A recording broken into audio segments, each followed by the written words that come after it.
नमस्कार. आजच्या भागामध्ये आपल्याला पाहायला मिळणार आहे आप्पी नर्सरीतून बाहेर येते. तिथे ड्रायव्हर असतात. ड्रायव्हर यांना सांगते की अमोलला तुम्ही घरी सोडा. त्याचबरोबर गायतोंडे तिथे येऊन हजर झालेले असतात.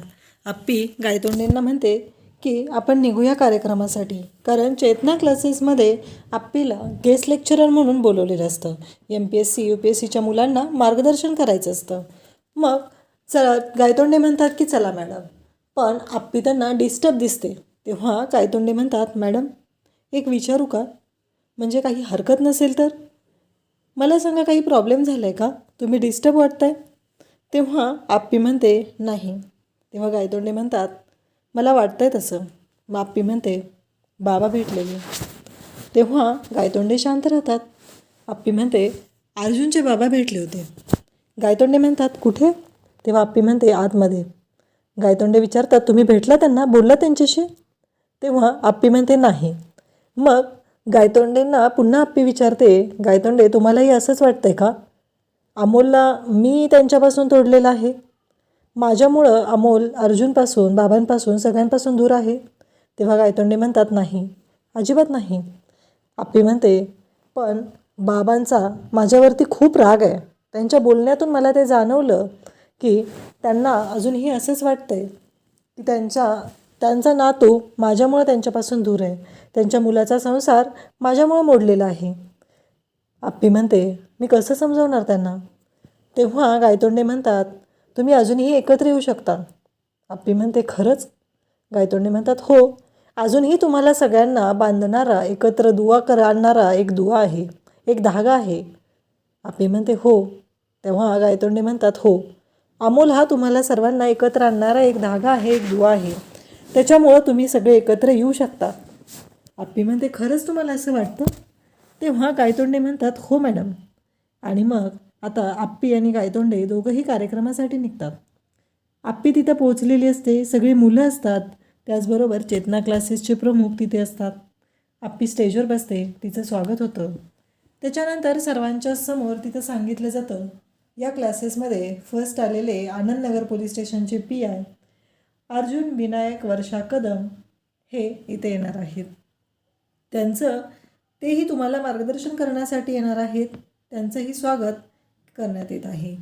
तेव्हा आप्पीला धक्का बसतो, कारण नियतीने पुन्हा एकदा अर्जुन आणि आप्पीला एकत्र आणलेलं असतं.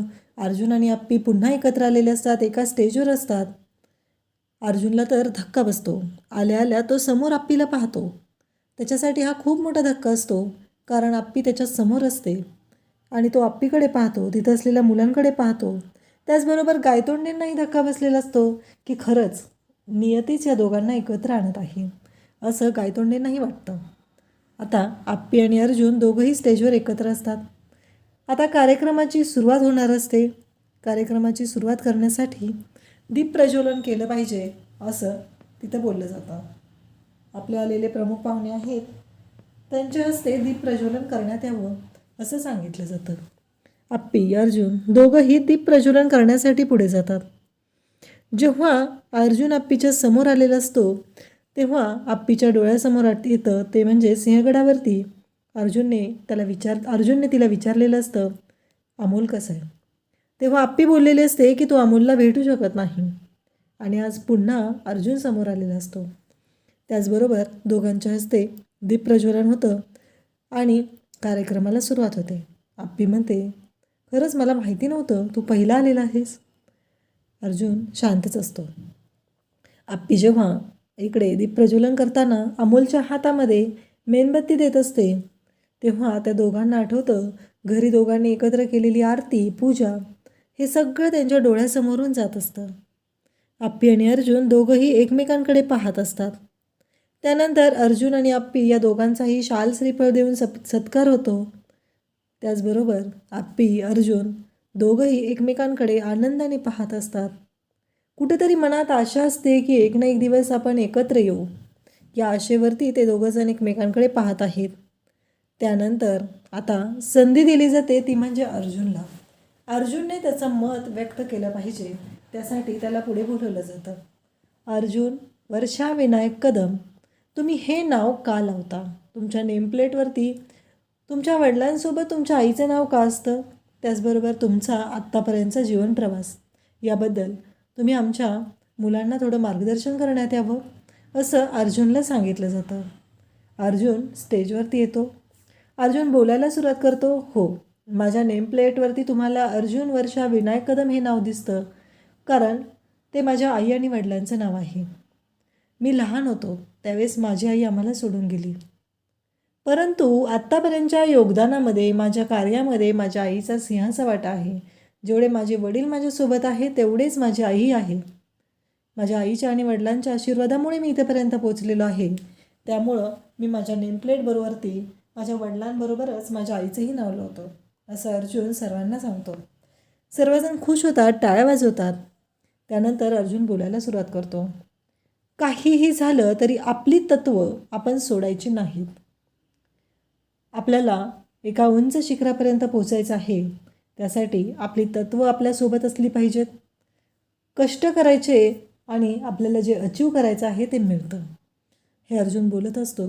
आणि महत्त्वाची गोष्ट म्हणजे आपण काहीतरी मिळवत असताना आपण काहीतरी गमावत आहे का याचाही विचार करायचा. कारण आपल्या आयुष्यामध्ये जर ती गोष्ट गमवावी लागली तर किती त्रास होऊ शकतो हेही आपल्याला कळलं पाहिजे. आपली तत्त्वही तेवढीच महत्त्वाची आहेत, हे अर्जुन बोलत असतो.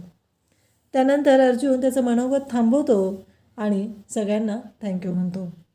आता पुढे अनाऊन्स केलं जातं. या जिल्ह्याच्या कलेक्टर अपर्णा माने यांनी आपलं मनोगत व्यक्त करावं.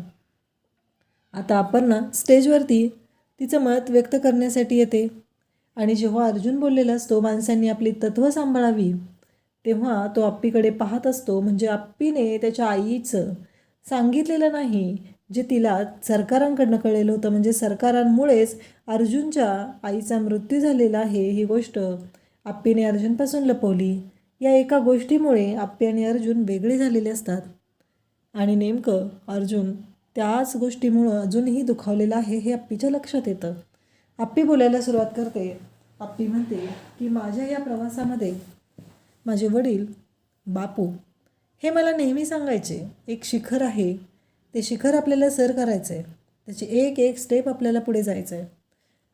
तुमच्या आयुष्यामध्ये तुमची तत्त्व महत्त्वाची आहेत, त्याचबरोबर तुमचं कष्ट, तुम्हाला असलेली तुमच्या माणसांची साथ ही तेवढीच महत्त्वाची आहे.